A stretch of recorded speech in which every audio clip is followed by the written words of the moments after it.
নমস্কাৰ বন্ধুবান্ধীসকল, তোমালোকলৈ আজি মই এনালজিৰ কেইটামান মোষ্ট ইম্পৰ্টেণ্ট কুৱেশ্যন লৈ আহিছোঁ। ভিডিঅ'টো শেষলৈকে চাই থাকিবা। এতিয়া আমি আহিছোঁ প্ৰথম কুৱেশ্যনটোলৈ। আমাৰ প্ৰথম কুৱেশ্যনটো দিয়া আছে 6:18 সমান 4 প্ৰশ্নবোধক। মানে কি হ'ল, আমি প্ৰথমে প্ৰশ্নটো পাতি লৈছোঁ। 6:18 সমানুপাত দিয়া আছে 4 প্ৰশ্নবোধক। এতিয়া আমি 6 আৰু 18ৰ ৰিলেশ্যনটো চাব লাগিব। তো আমি চাই লওঁ প্ৰথমে। ইয়াত কি কৰিছে, 6ক স্কুৱাৰ কৰি 2ৰে হৰণ কৰিছে। আমি যদি চাওঁ 6ক যদি স্কুৱাৰ কৰোঁ 36 হ'ব, আৰু 2ৰে যদি আমি হৰণ কৰোঁ তেনেহ'লে আমি কিমান পাম, 18 পাম। ঠিক আছে, আমি যদি এই একেই ছেইম ৰুলটো যদি আমি ইয়াতো এপ্লাই কৰোঁ তেনেহ'লে আমি আনচাৰটো পাই যাম। তো আমি কি হ'ব, ইয়াত তেতিয়া 4 স্কুৱাৰ হ'ব, তাক 2ৰে হৰণ কৰিব লাগিব। 4ক যদি স্কুৱাৰ কৰোঁ 16 হ'ব, আৰু 2ৰে যদি হৰণ কৰোঁ তেনেহ'লে আনচাৰটো হ'ব 8। এতিয়া ইয়াৰ কাৰেক্ট আনচাৰটো হ'ব অপশ্যন চি। এতিয়া আমি আহিছোঁ নেক্সট কুৱেশ্যনটোলৈ।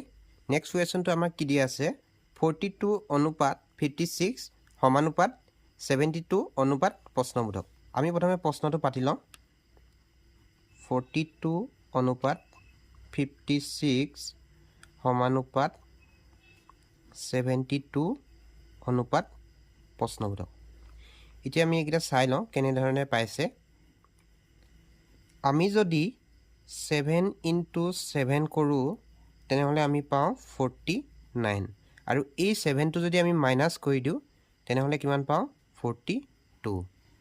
এই একেটা ছেইম ৰুল যদি আমি ছেকেণ্ডটো এপ্লাই কৰোঁ, যদি আমি কৰোঁ 8 × 8 মাল্টিপুল কৰিলে আমি কি পাম, 64 পাম। আৰু 64 পৰা যদি এই 8টো আমি যদি মাইনাছ কৰোঁ তেনেহ'লে আমি পাই যাম 56। ঠিক তেনেদৰে আমি যদি 9 × 9 কৰোঁ তেনেহ'লে আমি পাম 81, আৰু 81ৰ পৰা যদি আমি 9 মাইনাছ কৰোঁ এই 9টো তেনেহ'লে আমি কি পাম, 72। ঠিক তেনেদৰে আমি যদি নেক্সটটো চাওঁ তেনেহ'লে 10 × 10 পূৰণ কৰোঁ তেনেহ'লে আমি পাম 100। 100 পৰা যদি 10 মাইনাছ কৰোঁ তেনেহ'লে আমি আনচাৰ পাই যাম 90। তো ইয়াৰ কাৰেক্ট আনচাৰটো হ'ব 90। তো অপশ্যন কোনটো দিয়া আছে আমাৰ, অপশ্যন বিটো হৈ যাব কাৰেক্ট আনচাৰ। এতিয়া আমি আহিছোঁ নেক্সট কুৱেশ্যনটোলৈ। নেক্সট কুৱেশ্যনটো আমাৰ দিয়া আছে কি, 7:57 সমানুপাত 13 প্ৰশ্নবোধক দিয়া আছে। আমি প্ৰথমে প্ৰশ্নটো পাতি লওঁ। 7:57 সমানুপাত 13 প্ৰশ্নবোধক। এতিয়া আমি ইয়াত চাম, ইয়াত যদি আমি দেখিব পাইছোঁ ইহঁতৰ ৰিলেশ্যনটো, তেনেহ'লে চাওক 7 স্কুৱাৰ কৰি যদি +7 + 1 যদি আমি কৰোঁ তেনেহ'লে আমি কি পাম, 7 যদি স্কুৱাৰ কৰোঁ 49 পাম, প্লাছ 7 একে কিমান হয়, 8 সমান কি হৈছে, 57 হৈছে।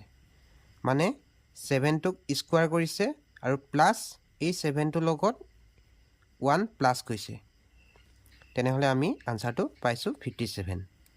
ঠিক তেনেদৰে আমি যদি নেক্সটটো ৰিলেশ্যনটো চাওঁ, 13 স্কুৱাৰ কৰি তাৰ লগত যদি আমি 13 + 1 কৰোঁ তেনেহ'লে আমি এই আনচাৰটো পাই যাম। তো 13ক স্কুৱাৰ কৰিলে কিমান হ'ব, 13ক স্কুৱাৰ কৰিলে হ'ব 169, প্লাছ 13 একে 14 হৈ গ'ল। তো দুইটা যদি আমি প্লাছ কৰোঁ তেনেহ'লে 169 আৰু 14, 9 আৰু 4 প্লাছ কৰিলে হ'ব 3, 13 হ'ব, মানে 3 হ'ল। তো 1 উকলিলে 6 একে 7, উকলাকে 8 আৰু 1, মানে 183 হৈ গ'ল। তো ইয়াৰ কাৰেক্ট আনচাৰটো হ'ব 183। অপশ্যন কোনটো দিয়া আছে আমাৰ, option C is the correct answer. এতিয়া আমি আহিছোঁ নেক্সট কুৱেশ্যনটোলৈ। 7:344 সমানুপাত 11 প্ৰশ্নবোধক দিয়া আছে। যদি আমি প্ৰশ্নটো পাতি লওঁ, 7:344 344 সমানুপাত 11 অনুপাত প্ৰশ্নবোধক এতিয়া সব এইটো লগত এইটো ৰিলেচনটো কি আমি প্ৰথমে চাই ল'ব লাগিব 7 টো যদি আমি কিউব কৰো তাৰ লগত আৰু যদি 1 প্লাস কৰো তেনেহলে আমি পাই যাম 344 তো 7 ক যদি আমি কিউব কৰো তেনেহলে আমি পাম 343 আৰু প্লাস যদি 1 কৰো আমি পাই যাম 344 ঠিক তেনেদৰে যদি আমি নেক্সটত চাও ইয়াৰ ৰিলেচনটো যদি আমি 11 ক যদি কিউব কৰো প্লাস 1 কৰো তেনেহলে ইয়াৰ আনসাৰটো আমি পাই যাম যদি আমি 11 ক যদি কিউব কৰো তেনেহলে আমি পাম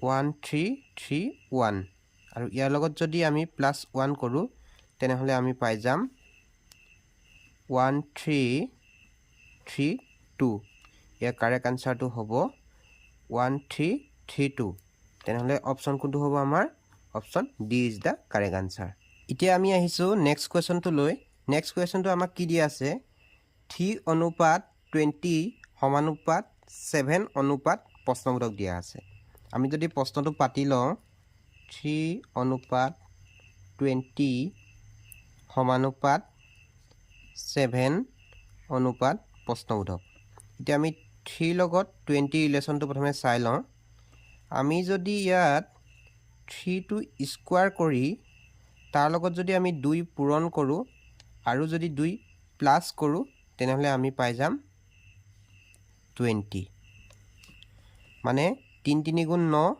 9 লগত 2 পূৰণ কৰিলে হ'ব 18 18 ৰ লগত যদি আমি 2 প্লাস কৰো 20 হৈ যাব ঠিক তেনেদৰে যদি আমি নেক্সট ৰিলেচন চাও 7 ৰ লগত কি হ'ব 7 স্কয়াৰ হ'ব ইনটু 2 প্লাস 2 ইকুৱেল টু কিমান হ'ব 7 7 গুণ 49 49 ৰ লগত যদি আমি 2 পূৰণ কৰো তেনেহলে কিমান হ'ব 49 আৰু 2 পূৰণ কৰিলে 9 দুগুণ 18 8 বহিব 1 উকলিব 4 দুগুণ 8 ওলাকে 9 98 প্লাস 2 হ'ব মানে কি হ'ব আনসাৰটো আমাৰ 100 হৈ যাব 100 কোনটো অপচন দিয়া আছে আমাৰ বি অপচনটো দিয়া আছে তো B is the correct answer এতিয়া আমি আহিছো নেক্সট কোৱেশ্চনটো লৈ আমাৰ নেক্সট কোৱেশ্চনটো কি দিয়া আছে 123 অনুপাত 32 সমানুপাত 541 অনুপাত প্ৰশ্নবোধক দিয়া আছে আমি যদি প্ৰশ্নটো পাতি লওঁ